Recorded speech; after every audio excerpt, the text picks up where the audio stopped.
Dan waktu itu wawancara FPI, mereka tuh bener-bener keselnya sama Gus Dur tuh. Karena Gus Dur pengen bubarin kan waktu itu. Iya. Keselnya bukan main mereka. Sampai terbuka ngomongnya. Kan waktu itu gue pernah wawancara almarhum ini. Haji Selon. Ya, Haji Selon. Ya. Habib Selon. Habib. Ya. Itu kan salah satu pejabat FPI juga kan, almarhum, sekarang udah meninggal. Tapi waktu itu gue wawancara terbuka. Lihat tuh si buta dari Gua Hantu tuh. Dia pengen bubarin kita, dia bubar duluan. Ya Allah, kata gue ngeri bener ucapannya. Hati-hati loh, anda ketawa gila nih bang orang. Lu juga ketawa. Iya kan gue ngetawain lu. Gue kan menghargai narsum aja sini bang. Salah satu kutipan lu yang paling sering gue kutip kalau gue diundang bicara di mana-mana. Iya. Sedikit lebih beda, lebih baik daripada sedikit lebih baik. Sedikit lebih bedanya Anies Baswedan nih di mana menurut lu bang? Menarik. Ini biar rame nih penontonnya. Kalau Panji, Anies Baswedan tuh bisa rame. Panji komedi belum tentu. Iya benar. Gua dan Anies, makanya gue tuh YouTuber paling sering ngebahas Anies. Anies dan Karena Jokowi. seling dong. Misalnya aja nih, misalnya ya. Ini liar aja nih gue. Tapi misalnya tiba-tiba ketika Prabowo ngambil jalur kanan, terus dia ngambil semua market kanan dan segala macam, tiba-tiba Anies berdiri dan bilang saya mau legalisasi ganja gitu. Nyala itu langsung tuh. Nyala. Jadi nanti kita lihat aja apa yang akan Orang yang terjadi. bully dia jadi Iya muter balik tiba-tiba di barisan pendukungnya matanya merah semua. beler. Habis itu lapar. Iya lapar. Nah kalau kubu anti Prabowo dan Anies ini nggak punya perubahan dalam cara mereka menyikapi politik, susah mereka untuk punya peluang. Kalau gua sih Kecuali gua maju. kita udah kayak Ukraina nih. Iya. Pilih gua. Ganja legal, mantap. Tiba-tiba ada rudal gitu kan. Ukraina kan kayak gitu negaranya, Bang. Iya. Tapi kalau gua makanya dia presidennya pelawak. Iya. Kalau gua regulasi ganja legal untuk medis, kemudian di periode kedua saya legal untuk rekreasional. Dan Anda mau bikin sekolah tinggi ilmu. Sekolah Tinggi Ilmu Pekerja Seks Komersil STIPSK, beasiswa untuk yang tenggorokannya dalam. Emang harus diakui perubahan cuacanya cukup ekstrim. Iya. Hujannya aneh banget memang kan. Iya. Sangat ekstrim, terus udah gitu Udah pendukung sudah mulai nyalain Tuhan nih. bukan nyalain Tuhan dong. Bukan. Mencoba untuk berdamai dengan alam. Nah itu kan kita sudah tahu. Waktu di Solo juga bilang saya tidak akan maju Pemprov. Iya. Tiba-tiba maju. Ketika Pemprov saya tidak akan jadi presiden, Iya, tiba-tiba maju. Di sini ngomongnya akan menampar wajah saya, tiba-tiba berubah. Kita lihat saja apa yang terjadi. Makanya pilih Anies Baswedan. Apa yang muncrat. Mentang-mentang anak raja masa Coki doang yang boleh punya tanah kan Iya, gitu kan. benar. Padahal gue lebih pintar gitu. Iya, misalnya, iya, kayak iya, gitu iya, kan. iya. Muncullah demokrasi Dan kan. mungkinlah demokrasi gitu. Yang sekarang ternyata ya nggak gimana-gimana juga. Itu ada sesuatu tuh, gue yakin. Ada orang yang lebih gampang kita tunggu mati daripada kita tunggu berubah. Oke. It's a fact. Itu adalah fakta. Oke. Contoh, om-om kita yang suka joget pocok-pocok, nggak ada yang salah dengan joget pocok-pocok, nggak ada yang salah. Kalau gue nyebutnya joget aparat. Maju mundur. Karena memang sering diputer kan. Iya. Yang suka joget pocok, yang pemikirannya udah saklek begitu, itu mau lu khotbahin apa juga, mau lo bawain tulisan-tulisan dari filsuf, nggak akan berubah. Udah. Ya udahlah, kita maklumi aja. Toh garis finishnya dia juga tinggal bentar lagi. Tunggu garis finish. Gua lagi menyentil beberapa orang yang menganggap bahwa bencana alam ini adalah teguran. Yang kebetulan juga pendukungnya Iya Bapak betul. Anies. Yang kebetulan ada pendukungnya. Sebenarnya target gue tuh gue tidak ngetawain semua korban banjir. Gue ngetawain segmen tertentu yang itu aja. Gitu. Cuman mungkin karena memang pada saat itu kebetulan mereka juga jadi korban saat itu. Iya, karena pada saat itu semua orang lagi panik atau apa, jadi mungkin butuh kambing hitam atau apa, gua nggak tahu. Padahal tuh pada saat mereka marah-marah ke gua kan banjirnya nggak makin surut juga. Gitu. Sekarang orang tersinggung ada wadahnya yang namanya sosmed. Dan mereka cari temen. Wah, aku tersinggung dengan statement ini. Teman-teman, siapa yang tersinggung dengan statement ini? Aku. Bikin hashtag akhirnya. Bikin paguyuban, Aksi. bikin aksi bla bla bla. Jadi sebenarnya kalau gue ngomong Ani lebih simpel nih, tapi gue harus muter dulu nih. Itu pekerjaan saya, Pak. Dan sering Bapak caci maki juga. Saya harus muter dulu ke B dulu, ke C dulu, ke D dulu, ke E dulu. Tapi ya kalau memang itu yang harus dilakukan ya sah-sah aja, nggak apa-apa. Mungkin Tapi memang capek. di Pilpres kemarin lu mungkin gak sadar aja lu pernah berhadapan sama gua.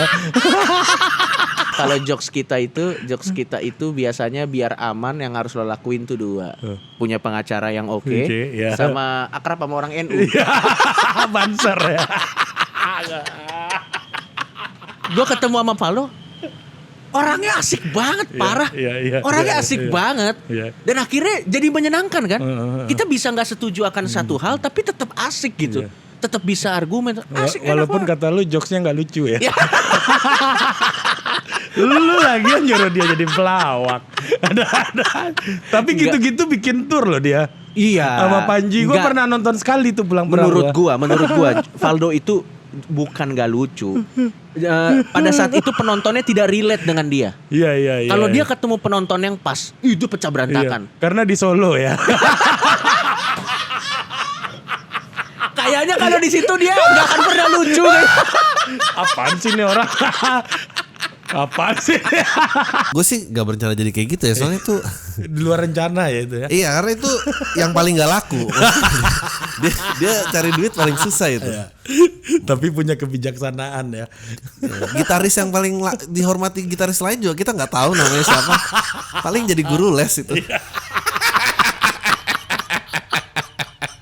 Pokoknya pertama kali mulai dipuji seperti itu, maksudnya mungkin Panji kali yang pertama, wah komik gitu, komik. Iya, lama-lama senang. Lama pikir-pikir kayak, cari job susah.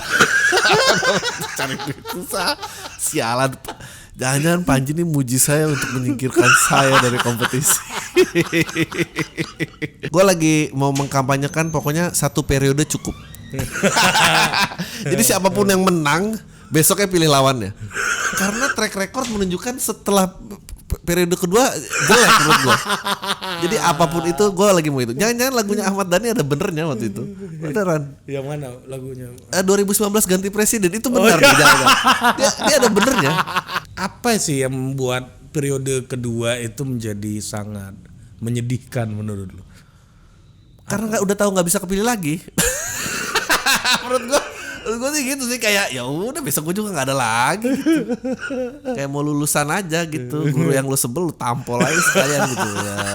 Gue tuh tadi mandi baru aja kepikiran gini, lu kalau ngeritik pemerintah aja nggak boleh gitu dong, kan ada juga kebaikan-kebaikan di tengah-tengah keburukan lalalala. Terus gue tuh jadi kepikir, tapi suami yang mukulin istrinya juga ada baiknya loh. Ngerti gak sih? Ya, ngerti gak sih momen-momen istimewa masih ngasih kado loh. Tapi bukan berarti kadonya yang di ini, ngerti gak sih?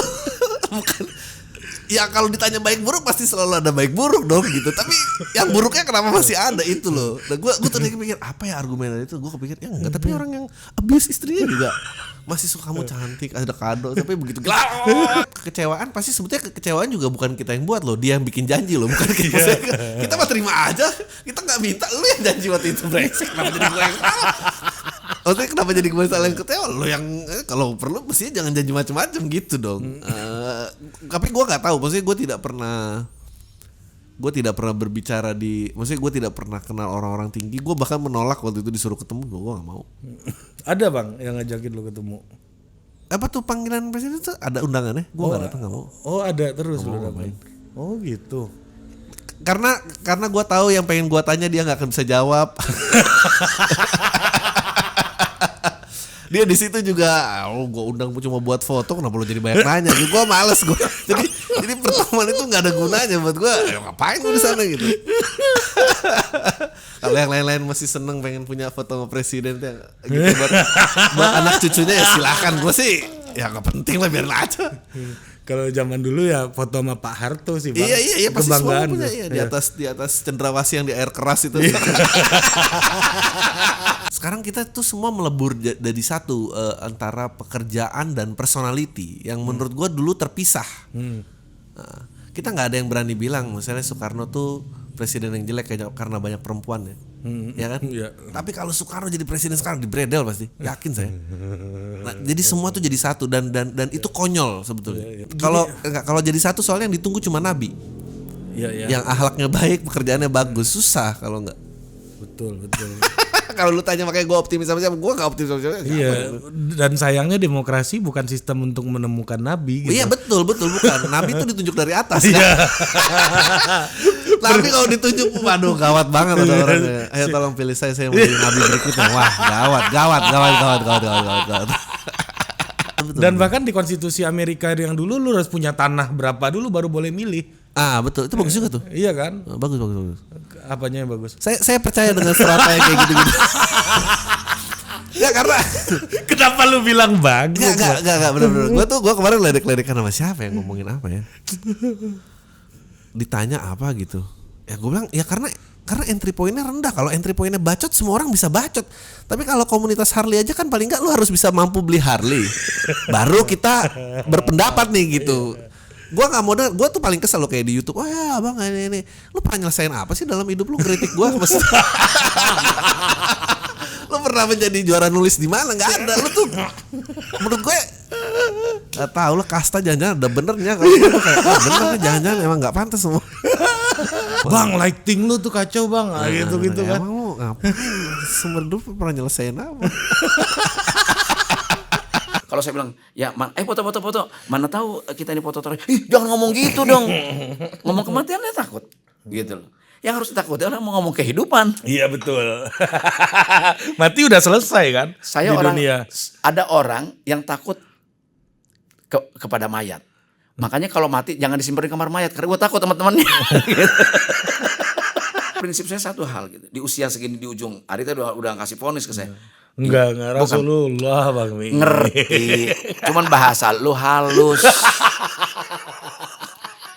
Itu nasihat dari seorang anak muda namanya Ari ke gue. Bang Mi ingat Rasulullah usianya 63, Bang Mi 62. Cepat itu sertifikat dikumpulin. Apalagi Anda kan seorang sosiolog gitu kan. Artinya memahami tentang perilaku manusia secara kultural. Tergantung pada wilayahnya. Betul nggak? Kenapa orang Padang lebih maju dagangnya dibanding orang yang lain? Orang Cina. Kalau orang Cina sih jelas dia lebih maju karena jualnya kan depan toko. Iya, orang Padang di depan toko orang Cina. Bahkan saya SMA pun tidak punya ijazah. Nggak ketemu atau gimana? Enggak, saya nggak punya ijazah. Orang nganggap saya orang kayak, pinter. Padahal ijazah Didin beruntung loh punya ijazah SMA. Didin Unang lulus SMA. Malah saya kan enggak. Ijazah SMA saja tidak punya karena saya sekolahnya STM dulu. Oh, STM. Ya kan berarti gue palsu. Kalau gue sekolahnya STM, ijazah SMA. Manajer itu terlalu besar karena manajer itu dia memanage overall. Iya. Bahkan manajer itu punya hak, punya wewenang mengatur sebagian dari kehidupan pribadinya. Itu manajer yang sebenarnya. Ari artisnya, saya manajernya. Ari mau kemana? Saya mau ke ini mas, mau cukur di mana? Di sana. Jangan, bukan kelas kamu, branding kamu akan rusak. Itu manajer. Lu mau kemana? Gua ngopi nongkrong di mana? Jangan di situ. Biar merayat, bukan soal merayat. Lu adalah produk gue. Itu manajer. Gitu loh. Kalau cuma bawa baju doang gitu, manajer saya ibu saya gitu. Itu bawa baju doang. Kan banyak artis gitu kan? Ya nggak, Ri? Berarti bokap gue mentalnya udah selevel mafia Itali. Iya. Don Vito Corleone ya. Don Jali Corleone. Bahkan gue waktu itu lagi seneng-seneng kayak film ini, gue waktu itu baru-baru di rumah ini juga bro. Oh baru-baru ini lu nonton? Beberapa tahun kemarin gitu kan. Akhirnya gue nonton lagi, gue sampai bilang kayaknya seru nih kalau di rumah gue dipanggilnya Don. Gitu. Sampai gue mau terapin apa yang ada di film di rumah gue gitu. Lu gak takut kehilangan fans bang? Bukan gak takut kehilangan fans ya. Gue lebih tepatnya gue tahu apa yang gue lakukan gitu. Gue yakini itu, keluarga juga support, kenapa enggak. Terus gue juga mengalami komentar itu, ngapain sih lu bang ke politik bang gitu. Udah bagus kayak gini. Di sono udah banyak yang lebih lucu dari lu bang. Udah bang lu ngelawak aja gitu, ntar lu jadi gak lucu. Justru Denny Cagur masuk DPR mau serius. Jangan disuruh melucu lagi dong. Karena realitas politik kita memang kayak begitu. Kalau istilahnya Panji itu lebih lucu lagi. Ini kayak lu masuk septic tank kata Panji.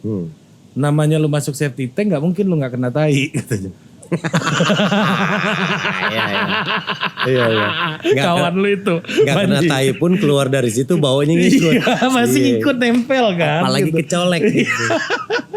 Sampai sekarang gue masih... Lu masih riset sekarang Bang. Masih bro, di OPJ gue punya tim sendiri di luar tim kreatif TV. Dan banyak yang bilang lu gak pernah dikerjain kalau acara-acara kayak gitu. Nah itu dia tuh, banyak banget yang ngomong. Gue kesel yang ngeliat Denny Cagur di semua acara kok dia kayak menguasai ya.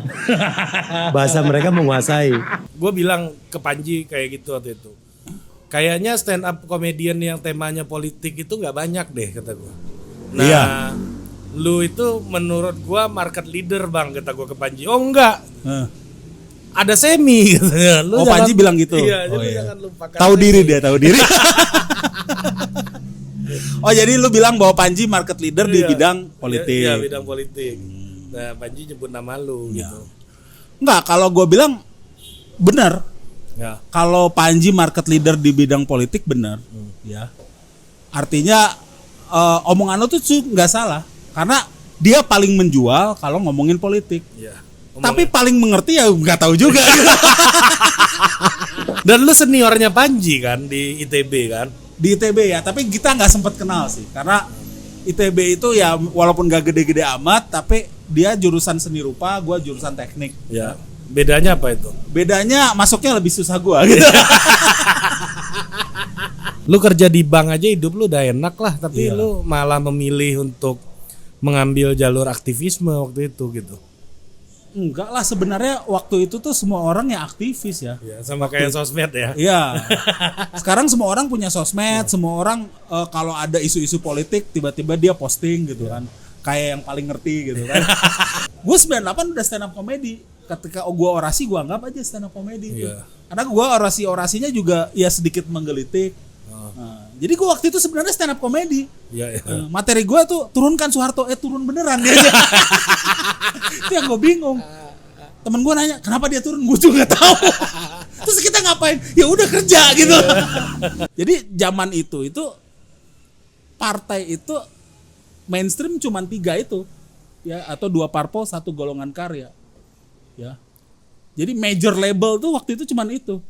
Tiba-tiba ada gitu. Indie-indie ya. Indie label itu Budiman Sujatmiko. Iya, PRD ya. Bikin PRD. Terus dulu ada satu lagi Pudi yang Sri Bintang Pamungkas. Iya, Jadi bikin indie label. Nah, tapi ternyata Budiman sendiri nggak kuat di indie label, masuk ke major label. Waktu itu kan kekuatannya, pilihannya cuma Jokowi dan Prabowo. Iya. Ini bukan bicara lesser evil, tapi gue punya kepentingan waktu itu untuk Jokowi menjadi presiden. Kenapa? Karena kalau Prabowo yang jadi presiden menurut gue, dan gue jadiin materi juga, ada kemungkinan gue stand up comedy besoknya gue hilang gitu loh. Tapi ternyata ya sebelum jadi stand up comedy sendiri, gue di rumah yang ngomel-ngomel kalau di depan TV. Wah ini nggak bener di sini gitu loh, di depan TV. Sampai istri gue bingung, lu ngomel mulu gitu loh. Akhirnya ada panggung ya, ini ya gue menjadi diri gue di situ. Ya. Bahkan gue jadiin materi juga. Gue disuruh ngangkat aqua nih sama istri. Lu semakmur apa hidup lu di rumah, tetap kalau ngangkat aqua sendiri kan, ngisi aqua galon. Pekerjaan seperti itu urusan laki-laki nggak masalah kalau menurut saya. Akhirnya gue ngangkat galon. Gue sambil ngomel, ini gimana sih? Bumi, air dan segala terkandung dalamnya dikuasai negara, ini dikuasai oleh perusahaan, gimana sih, Bo? Iya. Ya bini gue bilang, gue haus, oke siap.